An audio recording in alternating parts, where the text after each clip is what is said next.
Hello, everyone, and welcome to another horrific review. All right, today I thought I'd get this one in because I looked at my schedule. It's quite busy, so we'll do this now, get it out of the way, and hopefully go on to brighter and better things.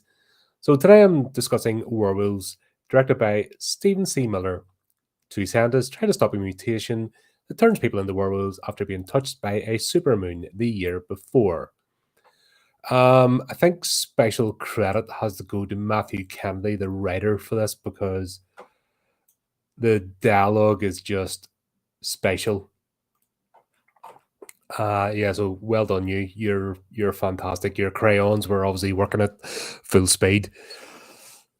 Right. So my friends, have been messaging me over the weekend. Just go, have you seen Werewolves? Have you seen Werewolves? Have you seen Werewolves? And I think I know why. I think everyone's decided they've been having too good of a 2025 so far because everything so far has been really positive and upbeat. So let's just get this big steaming pile of shite right there for me to have a look at. God, this is a bad movie. It's a bad movie. It's not even a bad werewolf movie. It's not even a bad action movie. It's just bad. Like, this is terrible. It's an hour, 40 minutes long. And I mean, 10 minutes into it, I'm done.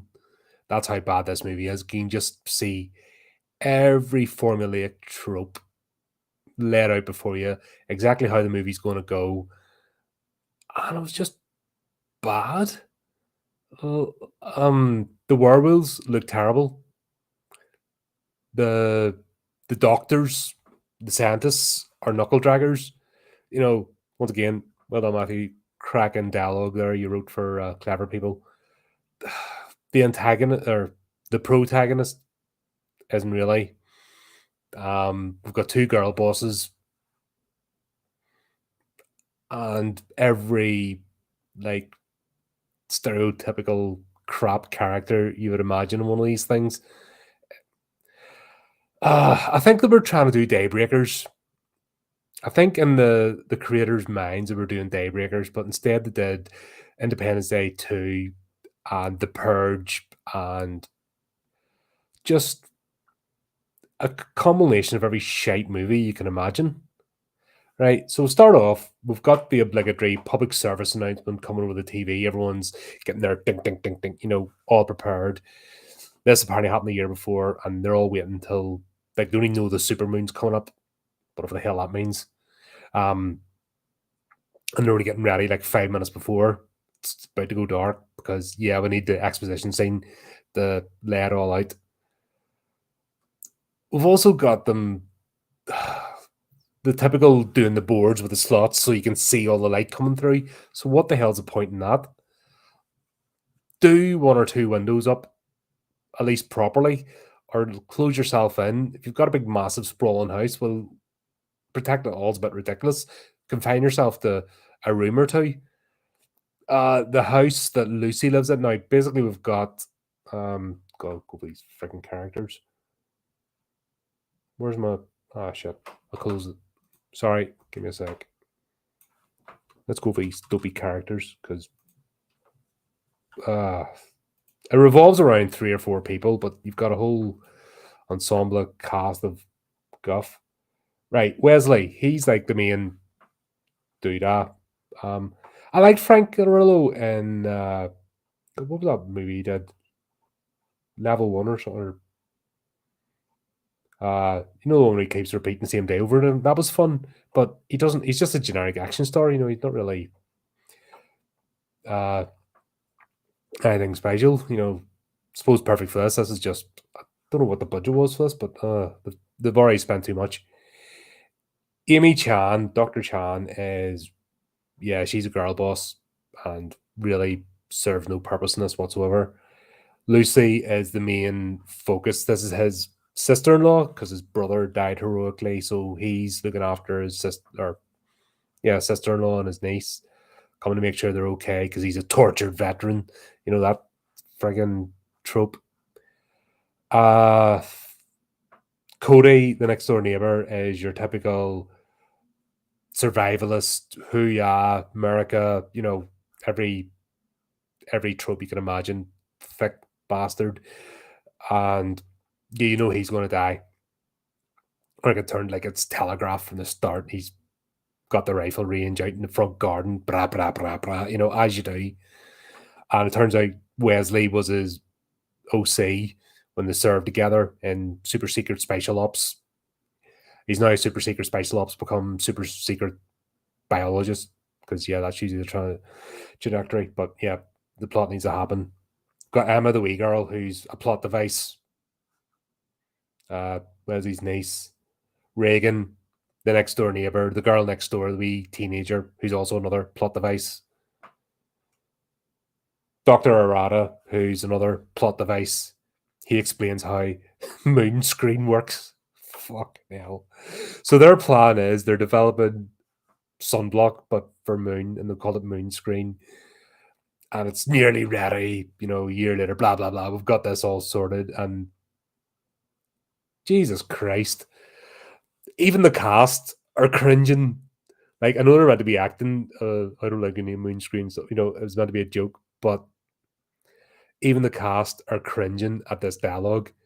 Like, you can just tell they're reading their lines going, oh, fuck, sometimes I hate my job, sort of thing. You know, it just got that whole vibe. Yeah. So basically, what's happening is he's making sure Lucy's all right, boarding up her house a bit, loads of stuff. Like the same day he's meant to go into somewhere, like they didn't do this the day before. It's like a supermoon surprise. You know, they obviously haven't been tracking it since the first iteration. Load of wank, honestly, absolute crap. So of course they're going to test it. So they've got people who were infected the year before, volunteers, and you got the scared girl who's, oh, I don't want to do this anymore. Right, you've got, which is a funny thing, they're going to turn, so they're all right. It's the other people around them that should be worried. You've got the lunatic going, yeah, let's do it, you know, and you've got the cool, calm, is it Dr. Chan's husband or something? Looks more like her father. But anyway, he's Mr. Calm and collected. He's ready to embrace this. So basically what they're doing is they've got this super special holding facility, and they've got them in these tiny cages, and the idea is they're going to open up the canopy and show them the moon and see if the moon screen works, which is basically spray tan, but they have the most convoluted device for delivering the spray tan that you can imagine. And of course, nobody's got weapons because that's not useful. Yeah, so they're all in there. 3 or 4 of them, I think 3 or 4. I give up, Karen, taking details down this shit because honestly, you can just see exactly where it's going to go, and it's done badly. So they're all wheeled in, blah, in their cages, ready to go. And of course, one starts to turn. Mr. Common Collective, Mr. Chen, Dr. Chen, whatever he is. Don't know if he's a doctor as well, they never mentioned. But yeah, he turns and then they all start breaking out of the cages. And then, of course, the device, the spray tan device breaks, so they can't spray them again, which does make sense. It's like putting sunblock on after you've already been sunburned. Like, you don't do that. In fact, that's the worst thing to do.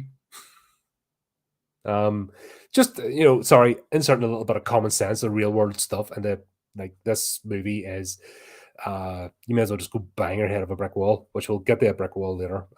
That was fucking hilarious. Yeah.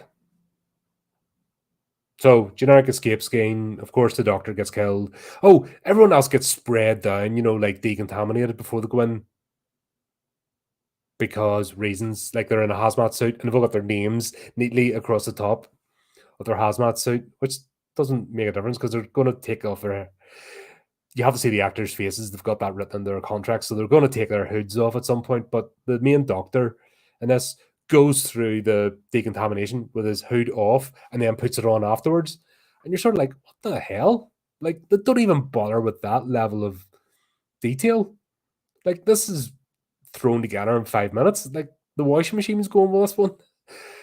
You wonder how much tax Hollywood pay, because I am convinced that everything's a tax break and they're just hiding money. Because this is not. If you turned up the work and you did this level of bad performance, you'd be getting written warnings and sacked and not. And if you're a contractor, you wouldn't get hired again. But this happens again and again and again and again and again. This is generic Hollywood shite. And this is their don't even care. They're not even trying generic Hollywood shite. And it screams at you the whole time in this movie. Like, I'm checking, going, how much have I got left? How much have I got left? I'm already like giving up. And the werewolves haven't even like fully transformed and escaped yet. Um, yeah, then we'll go back to the street, and Cody, of course, has his windows open. So everyone's went to barricade and stuff in, and he's going, brap, brap, brap. You would think someone like him would have built a guard tower or something. You know, he's going to get some.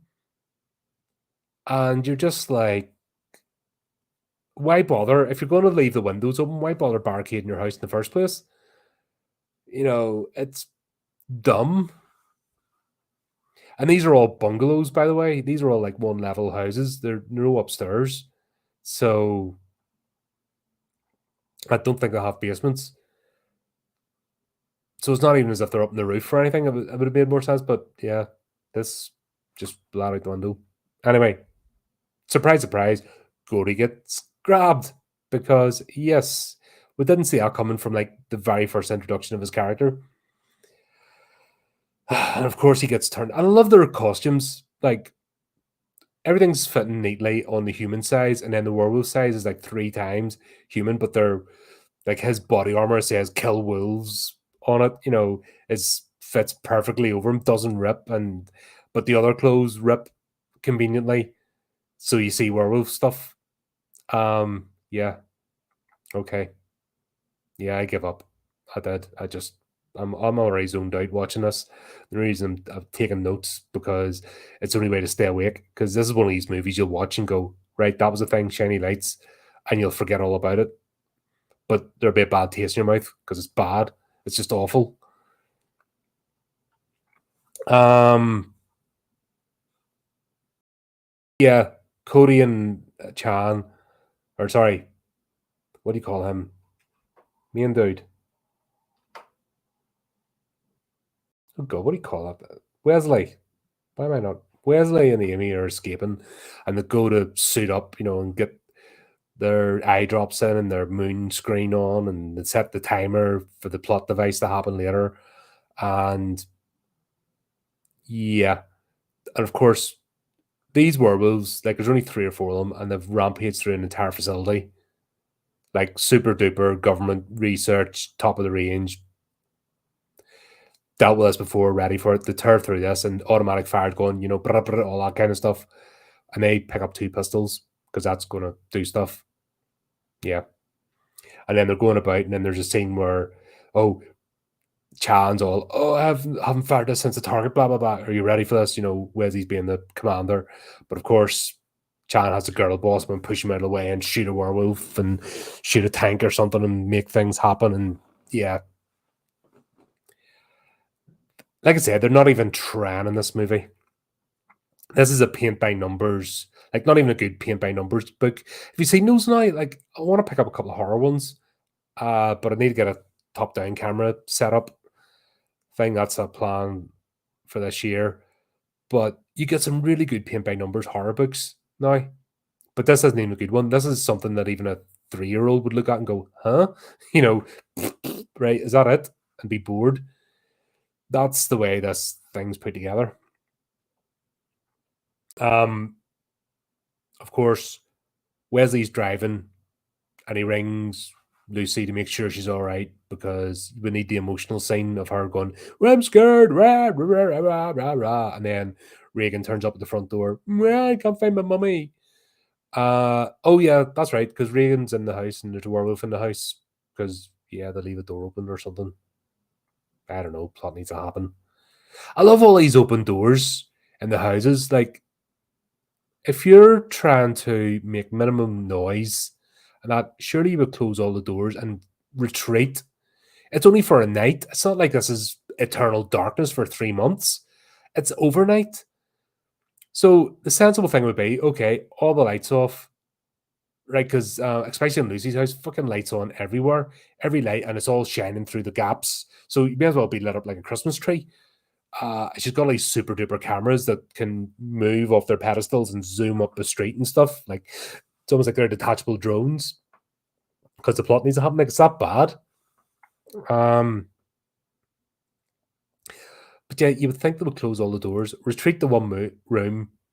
Okay, we're having a movie night, and everyone like put in their earphones and watch a movie or something together, and then turn into the night. Wake up in the morning, job's done.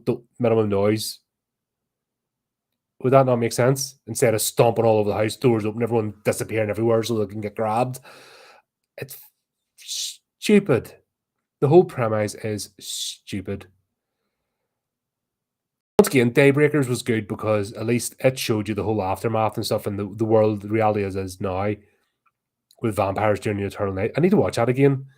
God, it's been a while. But they did that. Reign of Fire, there's another one. That movie gets panned a lot.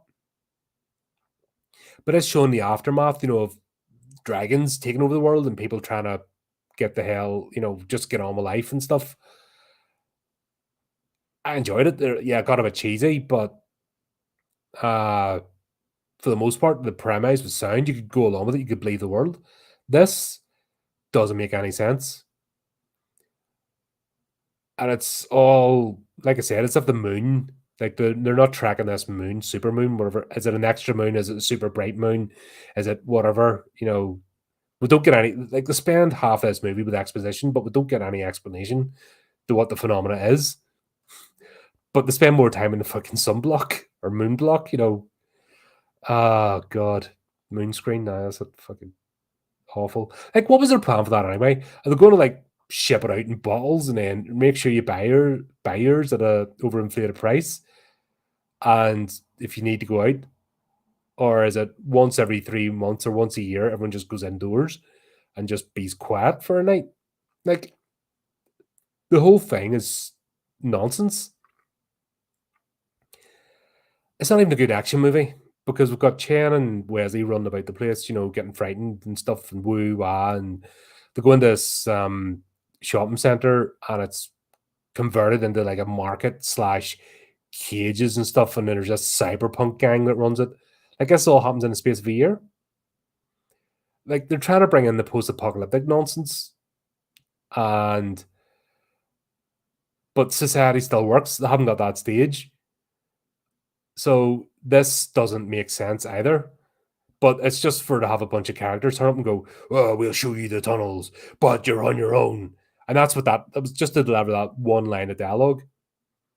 That's what that whole scene was about. It was stupid. Like this is, I honestly think it's a money laundering scheme because they've hired casts and all they don't need to hire.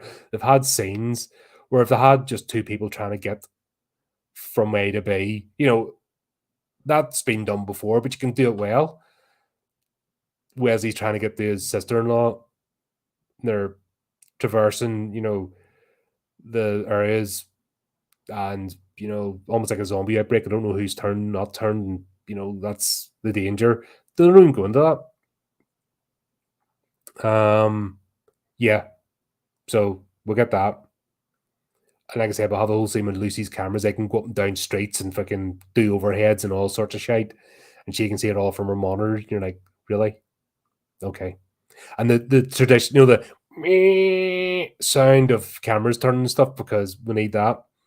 A freaking throwback from the 80s. Oh god, they're what is girl boss? Oh, get a little girl. So we'll get a little girl with her back turned and she's all in white, the ring style stuff with the black hair. And of course she's a monster, like a half turned werewolf or something. She's eating a cat, well, the worst puppet ever, generic as hell. And of course, Wesley's not going to shoot a kid, but girl boss Chan saves him again with a taser. Because, yeah, whatever. We then meet Lucy's house, of course, is going to get breached because that's been the setup this entire frigging movie. That they're going to come to Lucy's house. That's the whole focus. Like, talk about knowing the entire plot before it happens. Like, that's what this is. It's just, there's no surprises, there's no drama, there's no tension, there's no characters. They're just wooden planks getting shifted, clunk, clunk, clunk, clunk, clunk, from scene to scene of everything you know is going to happen. You can predict it. There's no jump scares or, it's just that sort of shite. We get the militia scene where you have the Gatling gun, which is in the trailer, and that was about as predictable as it was going to be. They arrive, their hands up, and of course, everyone turns the one direction. Oh, new people, like nobody covers their arcs or anything. Yeah, but and of course, they all got masks on because they're probably the same extras that have been used about 3 times in this movie so far. So yeah, and that went as expected. Just weird scene where Chen, Rocksteady turns up from Rocksteady and Bebop. Of course, werewolf in a biker jacket that fits perfectly, and his earrings are all still in because yeah, that's how it works. He turns up and then Chen roars at him, like literally roars in his face, and he roars back, and then that's it. And then she gets swiped. I know. I don't know whether we're setting up that she had already turned, hence why they didn't kill her, or what. But we get no more of that plot. That's her away. Because of course we can't have two girl bosses. The power of girl bosses fighting against each other. That would serve the patriarchy sort of shite. This is a script written in 2016. By Blue Hairs. You can just tell. Freaking crap.